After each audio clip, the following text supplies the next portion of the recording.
Thank you. God. Dun, dun, dun, dun. But we missed the whole thing about Dungeons and Dragons and winning the Annie Award. We did miss the worst thing we've ever done. I've done this twice now in the same day. What the fuck is wrong with me? All right, so Dungeons and Dragons Player Handbook. This is our second in our installment on it. We're gonna go a little bit of a review on the handbook. Spoilers. I really fucking like it. It's good. It's really good. I kind of wish we did the $50 MSRP. Buy it from your local game store. Yeah. Don't buy it off Amazon. Support your local game store. Unless your game store owner is a piece of shit. Yes, unless your game store owner is a piece of shit, then feel free to buy it off Amazon. It's like some guy sitting there going like, maybe I should buy it from a game store owner. Wait a second. That guy's a dick. That guy is a piece of shit. Joe and Steve are right. I'm going to go buy this on Amazon. Right now. I could go on Amazon, or I could click on this porn link. Anyway. Why not both? That's what tabbed browsing is for. So the Player's Handbook is $50. It's huge. It's about equivalent of, most other RPG books that would go for around $40-50. So it's not out of the ordinary for in this day and age. It's the same kind of materials as the 4th edition book, so you get the nice glossy pages, you get the nice cover. I love the fucking artwork. I think we were already talking that it's a fire giant. It's a fire giant, yes. Yes, I originally called it a frost giant, and Steve yelled at me. I did. And before I noticed that the thing wasn't recording, I was about to expound upon that and say, well, you like gnomes, so how much could you possibly know about D&D? I don't know anything about the monsters, sir. I get. It's true. You didn't know what a flump was. So. I did not know what a flump was. A flump. Flump. Is there a PF at the end or just an F? It's like PTH. It's like flump. Oh. It's like flump. I don't know how you're actually. I've always said it as flump. So even if someone tells me there's a correct way to say it, I don't give a shit. I'm calling it flump. So it's pretty good quality. It's got some good binding on there. Yeah, it's a very nice book. Well, it's one of those things because I used to work in a used bookstore, so I always used to test binding, and it's like you can kind of tell when it's going to be a good binding. So right. I can. It's not fantastic, but it's pretty good binding. They actually kind of went all out for this. This is something that's going to last you, and it has to last you. You have no choice in the matter.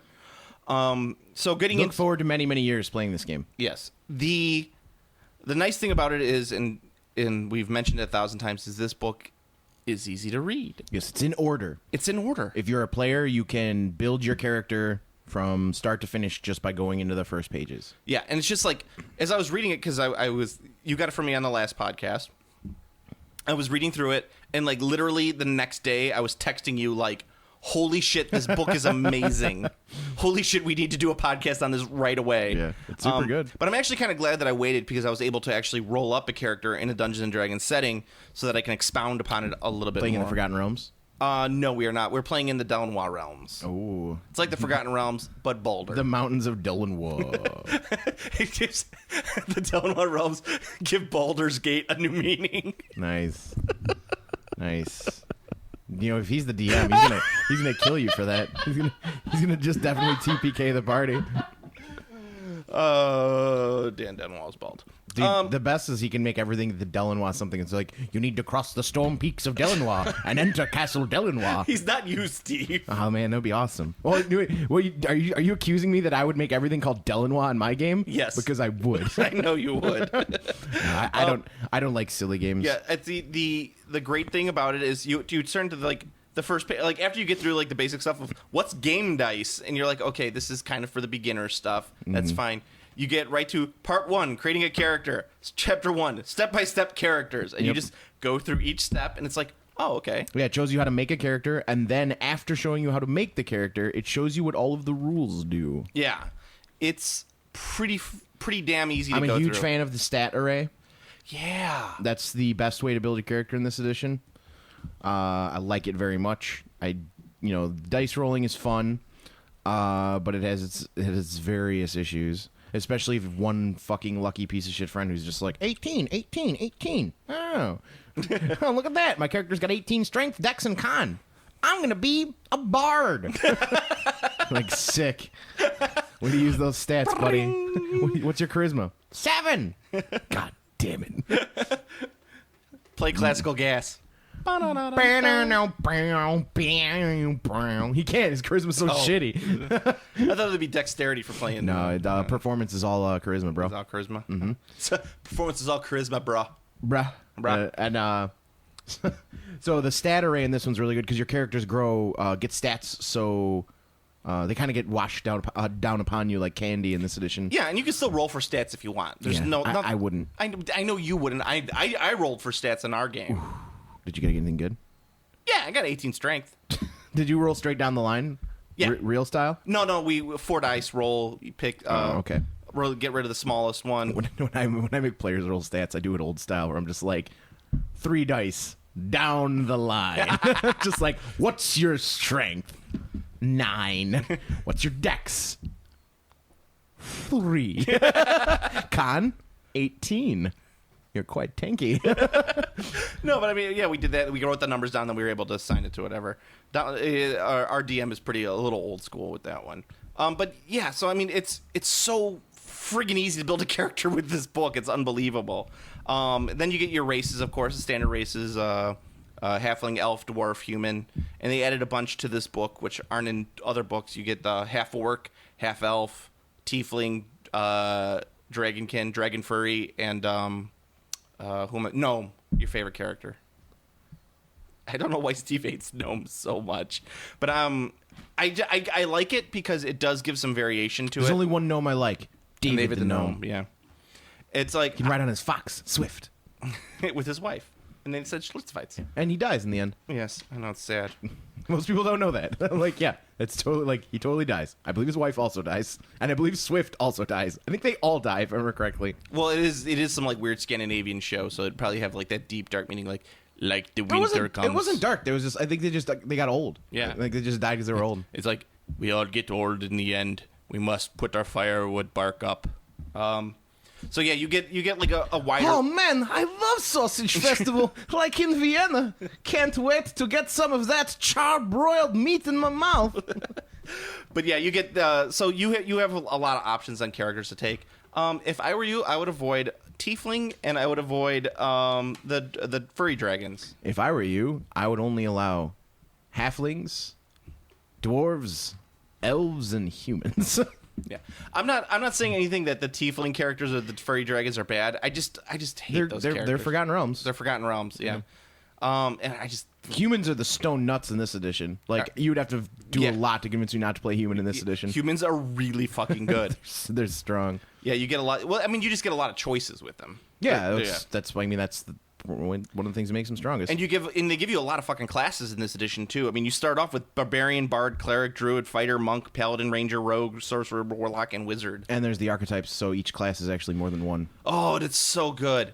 It's like, in a lot of ways, I kind of feel like you know how 4th edition was trying to be a lot like World of Warcraft, where it was, you know, like you come across this band of so and so, and they give you. Well, yeah. The thing about 4th edition is that I understand coming from the MMO's perspective is because the classic roles in a party have always been there. They just weren't referred to as what they're referred to as in MMOs. MMOs referred to the tank as a tank, DPS damage, and then like heals, or buffs. Yeah.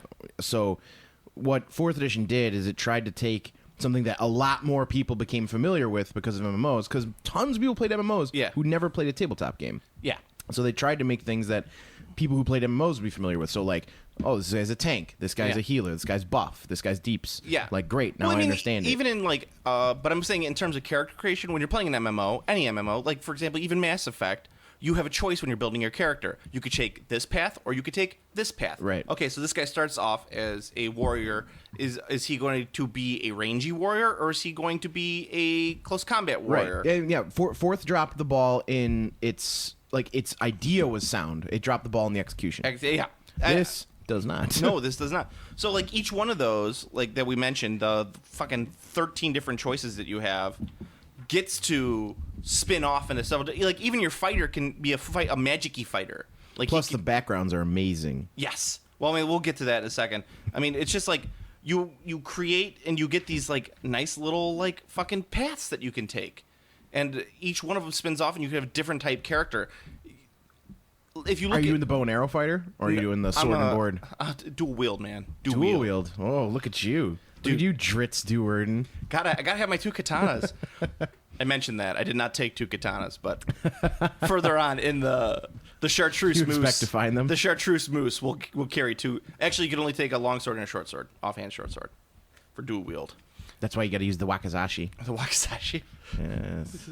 Dual wield one katana and a wakizashi. Yep. What am I, fucking Dragon Clan and Legend of the Five Rings? Steward.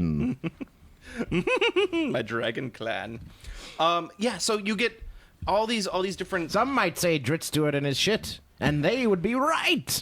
But one of the things I really like about that, too, is that they give you quick builds inside the classes. Like, okay, so you're a warrior. This is what a warrior normally can get. You could go and get a little more, fiddly with it, but boom, right off the bat, this is what you should have. You're fiddly. Yeah.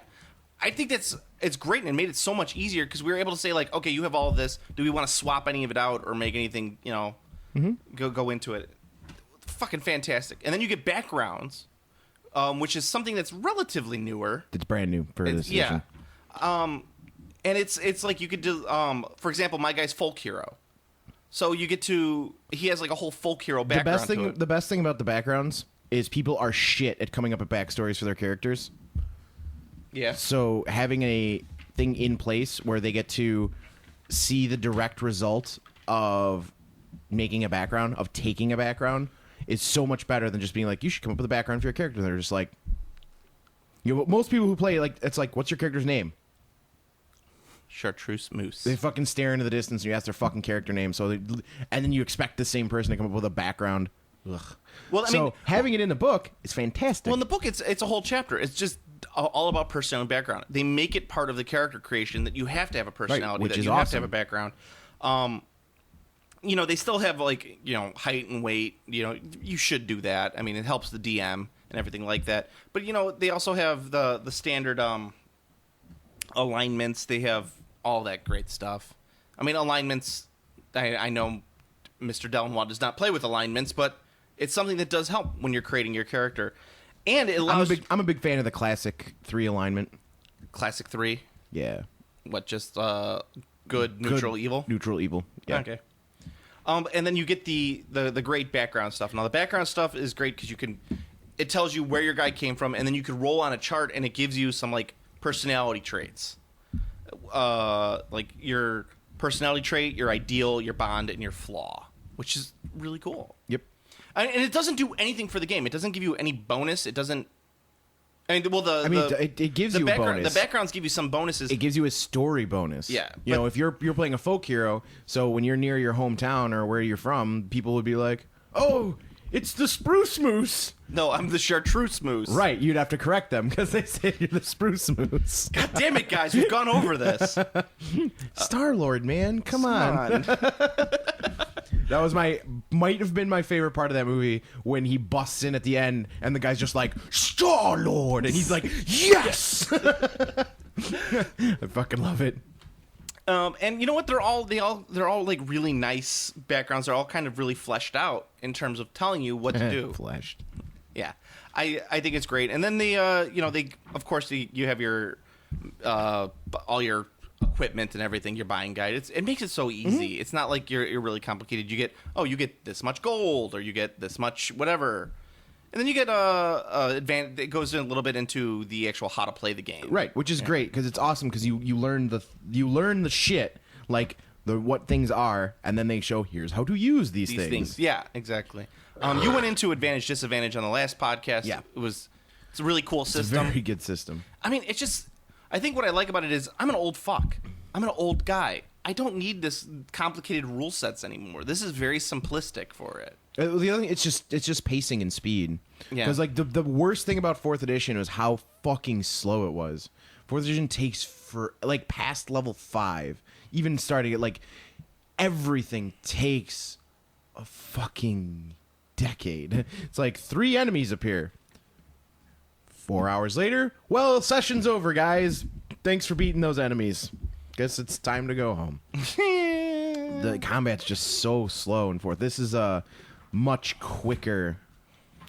It's elegant. There you go. It is an elegant system. It's got the wizard and the cleric spells and all the the other types. Yeah, your magic user spells. I didn't really go through them because that's like whenever I see that I'm like I hate playing wizards. I really do. You don't feel the power. Well, that was like when I'm building my own character. Strong magics. When building my own character, I was contemplating doing a mage But then I was like, ugh, I just hate going through there and like looking through my spells and like, what can I cast here? I cast Dazzling Lights. Which you would do well with the spell cards. Yeah. When they come out from Gale Force 9. Yeah, I find that a lot of times when people have trouble playing Wizards, keeping track of it, I find they do much better with the spell cards. And I'm like, instead, because a lot of times when they're new to playing Wizard, they look at everything and they're like, they get so overwhelmed with how much choice there is. And I'm just like, actually, you don't have that much choice right now. Right now, you have these. Like, here's this very small number. Why don't you pick the ones you want from these? Okay. So, yeah, the book, going over the rules and everything with it, there are very few things to find flaws with. I do have one. It's not even a flaw. It's that I think Wizards has a little bit of a idea that some people who play D&D don't really understand that people don't understand D&D. So sometimes they'll say things like, and this is your saving throw. And then they're like, well, what's a saving throw mean? You know, like, I know what a saving throw is. You know what a saving throw is. I know what a modifier is. You know what a modifier is.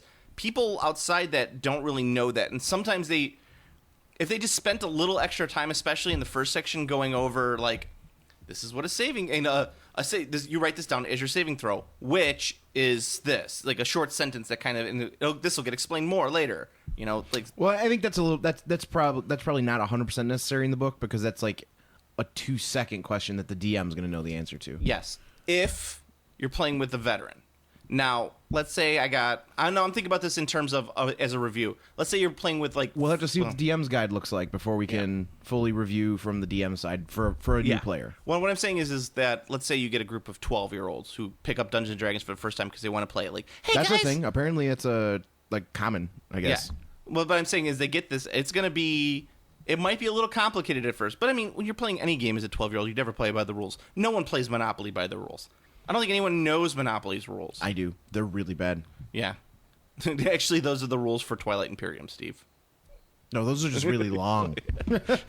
Complicated. Like, the most common rule in Monopoly no one uses is With if you auction. Yeah, if you land on a fucking square, If you don't buy it. it gets sold. Like, someone buys it, and they can buy it for cheap. There's a price it starts at on the back. Yeah. And everyone bids on it. It's like, how is it like that? That was the last time I played Monopoly. I'm like, how do you guys not use this rule? Like, this game is unplayable. But what I'm saying, yeah. But So then I just took my money and I threw it in the center. I'm like, here you go. You can use this when you land on free parking and get money in the middle of the board for some reason. I'm out.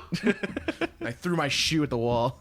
It was like Not my shoe token. And there was a bunch of 6-year-olds going, Uncle Steve, why are you so mad? And I just grab him by his feet and throw him down a flight of stairs. I just like to see you like with a bunch of like 8-year-olds playing Monopoly, getting really mad at them for not knowing the rules. Oh my god, you've just described like a personal hell for me. I don't want that. I don't want that ever. But yeah, that's what I'm saying is like most 12-year-olds probably playing it will play it wrong, but I mean eventually over time they probably will get the rules correct.